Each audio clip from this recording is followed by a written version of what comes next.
আমার মন বান্ধিয়া পিঞ্জর বানাইছে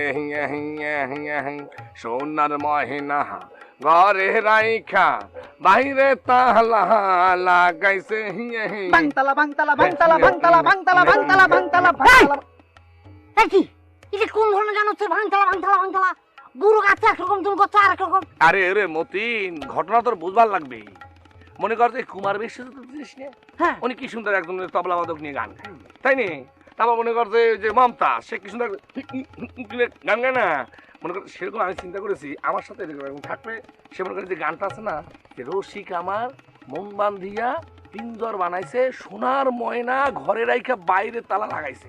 যখন তালা লাগাইছে তখন আস্তে করে বাইরে তালা লাগাইছে বাংতালা রে বাংতালা রে। তুমি তুমি ওর সামনে তুমি নোটে গাবার পারো না, তুমি শিখাইছি তোরে। আসলে এই জন্য তোর কাছে খারাপ লাগতে পারে, বুঝছিস? আচ্ছা ভাই, বাদানোটা। আচ্ছা আপনি কি ওই ব্যান্ডের গান জানেন? গুরুর কাছে তো ব্যাপার হলো।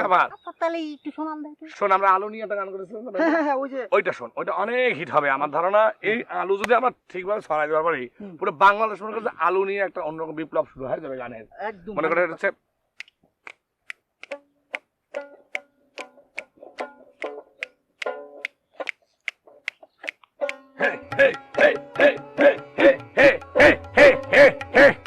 আলু খেতে চাষি আছি আমরা সবাই আহারে ইয়া ইয়া।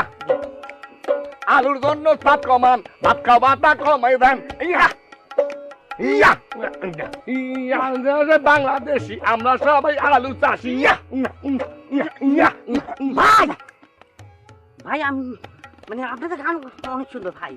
তারপরেও মনে করেন যে এই গানটা স্টেজে গাইলি আমার মনে হচ্ছে স্টেজে দুই পাশে দুইটা অ্যাম্বুলেন্স লাগবে। কিসের জন্য অ্যাম্বুলেন্স লাগবে? কিসের জন্য? এই যে আপনারা আহিয়া আহিয়া